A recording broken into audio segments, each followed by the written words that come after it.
अस्सलामुअलैकुम dear viewers, उम्मीद करता हूँ आप खैरियत से होंगे। अल्लाह पाक ने इस जहां में बेशुमार मखलूकात पैदा की हैं। फरिश्तों और जिन्नों का वजूद हजरत इंसान से कई सौ साल पहले का है। फरिश्ते नूर से जबकि जिन्नात को अल्लाह पाक ने आग से पैदा किया है। जिस तरह इंसानों में अच्छे बुरे लोग मौजूद हैं, बिल्कुल ऐसे ही जिन्नात में भी अच्छे और बुरे जिन्नात होते हैं। जिन्नात पर मुकम्मल वीडियो इस वीडियो के बाद आएगी। आज की इस वीडियो में हम जिन्नात की साइंटिफिक तशरीह करेंगे। आखिर जिन्नात नज़र क्यों नहीं आते? क्या जिन्नात को देखना मुमकिन है? ऐसे कौन से जानवर हैं जो जिन्नात और फरिश्तों को देख सकते हैं? इसके अलावा और बहुत कुछ जानते हैं आज की इस वीडियो में। तो आइए चलते हैं आज की वीडियो की जानिब। पेंसरा टीवी की वीडियोस देखने के लिए हमारे चैनल को सब्सक्राइब कीजिए, घंटी के बटन को दबा दीजिए। डियर व्यूवर्स, अगर लफ्ज़ जिन का मतलब देखा जाए तो जिन के मानी है नज़र ना आने वाली चीज़। साइंसी लिहाज से जिन्नात के नज़र ना आने की दो वजूहात हो सकती हैं। पहली वजह ये कि इंसान के देखने की सलाहियत बहुत महदूद है। अल्लाह पाक ने इस कायनात में जो इलेक्ट्रोमैग्नेटिक स्पेक्ट्रम बनाया है, हज़रत इंसान ने इस लिहाज से रोशनी को 19 इकसाम में बांटा है, जिनमें से हम सिर्फ एक रोशनी जो 7 रंगों से मिलकर बनी है को ही देख पाते हैं। आइए पहले चंद मशहूर इकसाम की रोशनियों यानी लाइट्स के मतलब कुछ जानकारी कर लेते हैं। अगर आप गैमा विजन में देखने के काबिल हो जाएं तो आपको दुनिया में मौजूद रेडिएशंस नज़र आना शुरू हो जाएंगी। एक्स रे भी रोशनी की ही एक किस्म है, जिसकी मदद से हम ठोस जिसाम जैसे दीवारें या फिर जानवरों की हड्डियों के आर पार भी देख लेते हैं। इसको एक्स रे विजन बोला जाता है। हर जानदार में हरारत यानी एनर्जी मौजूद है। अगर आप जानदारों में निकलने वाली हरारत को देखना चाहते हैं तो आपको इंफ्रारेड रेज की ज़रूरत होगी। इसी तरह रोशनी की एक और किस्म है जिसे अल्ट्रावायलेट रेज कहा जाता है। इसकी मदद से आप एनर्जी को देखने के काबिल हो जाते हैं। इसी तरह माइक्रोवेव्स और रेडियो वेव्स कुल मिलाकर 19 किस्म की रोशनियों में देखने की सलाहियत सुपर पावर महसूस होने लगती है। डियर व्यूवर्स, हमारी आंख कायनात का कितना हिस्सा देख सकती है? आइए पहले ये जानने की कोशिश करते हैं। एक रिसर्च के मुताबिक अगर हम कायनात को 10 करोड़ हिस्सों में तकसीम कर लें तो इंसानी आंख सिर्फ 3 हिस्से ही देख पाएगी। ये जो रोशनी हम देखते हैं इसको विजिबल लाइट कहा जाता है। आइए अब ये जानते हैं कि क्या इंसानी आंख के अलावा भी किसी और की इतनी बसारत है कि वो इंसानी आंख से ज़्यादा देख सके। इस दुनिया में ऐसे जानवर भी पाए जाते हैं जिनका विजुअल स्पेक्ट्रम हमसे मुख्तलिफ है। सांप वो जानवर है जो इंफ्रारेड में देख सकता है, यानी सांप जानवरों से निकलने वाली हरारत को भी देखता है जो कि हम नहीं देख पाते। शहद की मक्खी अल्ट्रावायलेट में देख सकती है। अगर बात करें उल्लू की तो उल्लू ऐसा परिंदा है जो अंधेरे में भी रंगों की पहचान ऐसे करता है जैसे इंसान दिन की रोशनी में।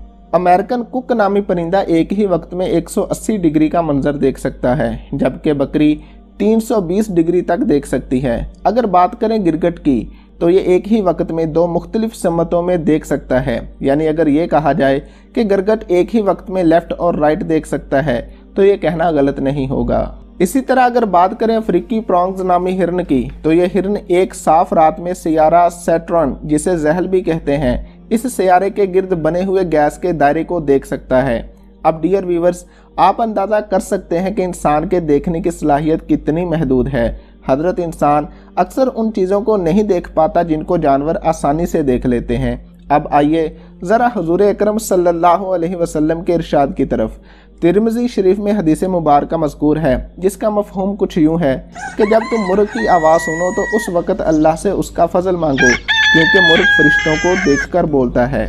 और जब गधे को रेंगता हुआ देखे तो शैतान मरदूद से अल्लाह की पनाह मांगो, क्योंकि गधा शैतान को देखकर बोलता है। अब आइए देखते हैं कि साइंस इस हदीस मुबारक को कैसे बयान करती है। साइंस की रोशनी में इस हदीस मुबारक को देखते हैं।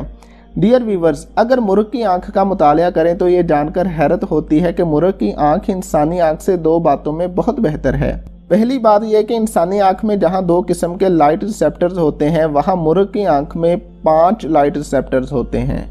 और दूसरी चीज़ फोबिया है, जो इंतहाई तेज़ी से गुजरने वाली किसी चीज़ को पहचानने में आंख की मदद करता है, जिसकी मदद से मुर्ग इंतहाई तेज़ी से गुजरने वाली और चमकदार चीज़ों को आसानी से देख लेता है। अगर आप गधे की आंख पर रिसर्च करें तो आप देखेंगे कि अगरचे रंगों को पहचानने में गधे की आंख इंसानी आंख से बेहतर नहीं है, लेकिन गधे की आंख में लगे रॉड्स की रेशो कहीं ज़्यादा है। और इस वजह से गधा अंधेरे में दरख्तों को, चीज़ों के मदम से साए को भी पहचान लेता है। सादा अल्फाज में अंधेरे में देखने की सलाहियत इंसानी आंख के मुकाबले में गधे में कहीं ज्यादा है। अलबत्ता इंसान के सुनने की हिस्स इसकी देखने की हिस्स से कहीं बेहतर है, अगरचे दूसरे जानवरों के मुकाबले में फिर भी कम है।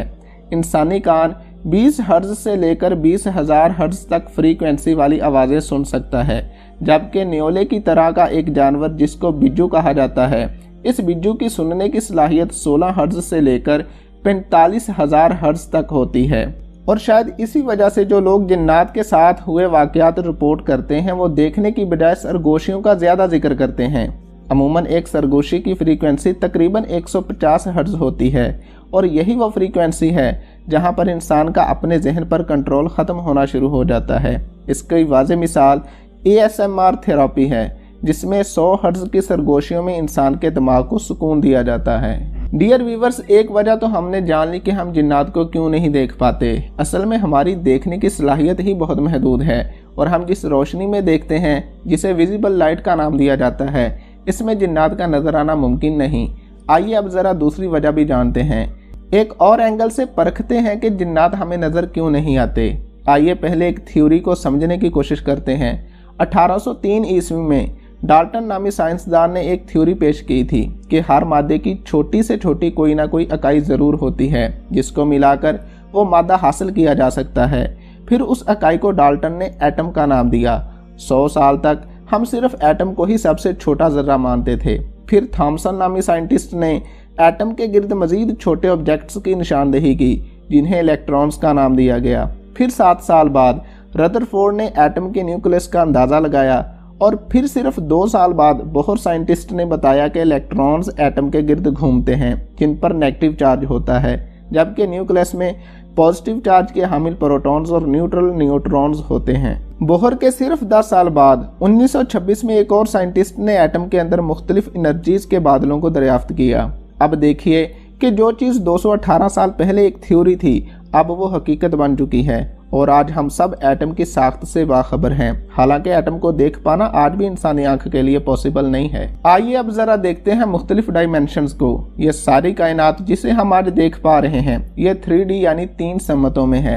अगर आप 1D यानी 1 डायमेंशन में हैं तो आप सिर्फ आगे या फिर पीछे हरकत कर सकते हैं। अगर आप डायमेंशन 2 में चले जाते हैं तो आप आगे, पीछे और दाएं और बाएं हरकत कर सकेंगे। अगर आप 3D यानी 3 डायमेंशन में चले जाते हैं तो आप आगे, पीछे, left, right, up and down बआसानी हरकत कर सकेंगे। हमारी दुनिया या हमारा निज़ाम आलम इन्हीं 3 डायमेंशंस में घिरा हुआ है। लेकिन एक थ्योरी जिसे स्ट्रिंग थ्योरी का नाम दिया गया है, इसके मुताबिक 11 डायमेंशंस मौजूद हैं। आइए अब इन 11 डायमेंशंस में क्या कुछ मुमकिन हो सकता है, ये जानने की कोशिश करते हैं। डियर व्यूवर्स, याद रहे कि ये जस्ट थ्योरी है। 3D तक तो हम इंसानी आंख से देख चुके हैं, लेकिन नेक्स्ट डायमेंशन का हम इनकार नहीं कर सकते और ना ही अंधाधुंध यकीन। 3 डायमेंशन तक तो हम देख चुके हैं। अब बात करते हैं 4 डायमेंशन और इससे ऊपर तक की। अगर आप चौथी डायमेंशन में किसी तरह दाखिल हो जाते हैं तो आप वक्त में भी हरकत कर सकेंगे। 5D यानी 5वीं डायमेंशन में हजरत इंसान इस एक जहां से दूसरे जहां में मुंतकिल हो जाएगा और मेरे ज़ाती ख्याल के मुताबिक आप इस अगले जहां को आलम अरवाह या फिर आलम बरज़ख का नाम दे सकते हैं। आलम बरज़ख एक अलग दुनिया है। समझने के लिए आप इस मिसाल को देखें कि जब बच्चा अपनी माँ के पेट में होता है तो माँ का पेट ही उसके लिए पूरी कायनात होता है। फिर माँ के पेट से बच्चा एक नए जहान में सांस लेता है। जिस तरह माँ के पेट के मुकाबले में ये दुनिया बहुत बड़ी है, बिल्कुल ऐसे ही इस जहां के मुकाबले में यानी इस दुनिया के मुकाबले में आलम बरज़ख बड़ा है। और अगर हम बात करें 6 डायमेंशंस की, तो अगर हम 6 डायमेंशन में दाखिल हो जाएं तो शायद हम आलम असबाब के साथ साथ आलम अरवाह में भी सफ़र कर सकेंगे। 7वीं डायमेंशन आपको इस काबिल कर देगी कि आप वहां चले जाएं जहां कायनात बनने से पहले के मनादिर थे। अलगर्ज 8वीं, 9वीं, 10वीं और फिर 11वीं डायमेंशंस आपको आगे से आगे लेती जाएंगी। 11वीं डायमेंशन में वो सब कुछ होगा जो आप ख्याल कर सकेंगे, जो आप सोच सकेंगे, और मेरी ज़ाती राय के मुताबिक वो जन्नत है। और शायद जन्नत इस 11वीं डायमेंशन से भी आगे हो, क्योंकि हदीस मुबारका में आता है कि जन्नत में मेरे बंदे को वो कुछ मुयस्सर होगा जिसके बारे में ना किसी आंख ने देखा, ना कभी किसी कान ने सुना और ना ही किसी के दिल में उसका ख्याल गुजरा। اور ایسا بھی ہے کہ جنتی جس چیز کی خواہش کرے گا وہ اس کے سامنے موجود ہوگی۔ نو ڈاؤٹ جنات ہم سے اوپر کی ڈائمینشنز کے رہنے والے ہیں، اور یہ وہ دوسری سائنٹیفک وجہ ہے جس کی بنا پر ہم انہیں نہیں دیکھ سکتے۔ ان 10 ڈائمینشنز کے بارے میں جاننے کے بعد آپ یہ سمجھ سکتے ہیں کہ جنات کے بارے میں قرآن ہمیں ایسا کیوں کہتا ہے کہ وہ تمہیں وہاں سے دیکھتے ہیں جہاں سے تم انہیں نہیں دیکھتے، یا پھر یہ جنات اتنی تیزی سے سفر کیسے کر سکتے ہیں۔ جیسے سورہ سبا میں ذکر ہے کہ ایک جن نے حضرت سلیمان کے سامنے ملکہ بلقیس کا تخت لانے کا دعویٰ کیا تھا اور کہا تھا کہ میں آپ کی مجلس ختم ہونے سے پہلے تخت آپ کی بارگاہ میں حاضر کر دوں گا۔ پھر حضرت سلیمان علیہ السلام نے فرمایا کہ مجھے اس سے بھی پہلے چاہیے، تو پھر ایک نیک آدمی کھڑا ہوا جس کے پاس علم تھا اور کہا میں آپ کی پلک جھپکنے سے پہلے تخت حاضر کر دوں گا، اور پھر ایسا ہی ہوا۔ خیر، اب سوال یہ ہے کہ کشش ثقل کا ان پر یعنی جنات پر اثر کیوں نہیں ہوتا اور وہ اڑتے پھرتے ہیں، یا پھر کئی دوسرے سوالات جیسے عالم برزخ جہاں روحیں جاتی ہیں، یا عالم ارواح جہاں تخلیق سے پہلے اللہ تعالیٰ نے تمام ارواح سے عہد لیا تھا کہ تم کسی اور کی عبادت نہیں کرو گے، اور سب نے ہوش میں اقرار کیا تھا، یا قیامت کے روز دن کیسے مختلف ہوگا، یا شہداء کی زندگی کس عالم میں ممکن ہے۔ ان تمام عالموں یعنی عالم برزخ، عالم ارواح یا عالم جنات کے بارے میں تحقیقی طور پر سوچنا ایک بات ہے، لیکن جس چیز نے ذاتی طور پر میرے دل کو چھوا وہ سورہ فاتحہ کی ابتدائی آیت ہے، الحمدللہ رب العالمین، تمام تعریفیں اس اللہ کے لیے جو تمام عالموں کا رب ہے۔ حضرت انسان نے خلائی تحقیقات سٹارٹ کی اور چاند پر قدم رکھنے میں کامیاب ہو گیا، پھر مارس یعنی مریخ پر بھی اپنے مشن بھیجنے میں کامیاب ہو گیا۔ بلیک ہولز نے ایک نیا راستہ کھول دیا ہے۔ الغرض ابھی کائنات کے بارے میں یہ نہیں کہا جا سکتا کہ ہم اس کو ایکسپلور کر چکے ہیں۔ خدا پاک کی کائنات کتنی وسیع ہے، شاید اس کا اندازہ ہم کبھی بھی نہ کر پائیں۔ بلا شبہ اللہ سب سے بڑا ہے۔ تو ڈیئر ویورز، یہ تھی ہماری آج کی ویڈیو۔ نیکسٹ ایسے ہی ایک اور ویڈیو کے ساتھ پھر حاضر ہوں گے، تب تک اپنا ڈھیر سارا خیال رکھیے گا۔ ملتے ہیں نیکسٹ ویڈیو میں۔ اللہ حافظ۔